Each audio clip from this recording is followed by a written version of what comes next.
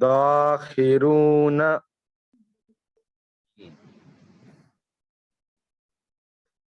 نون واو پیش نو ہا یا زیر ہی نو ہی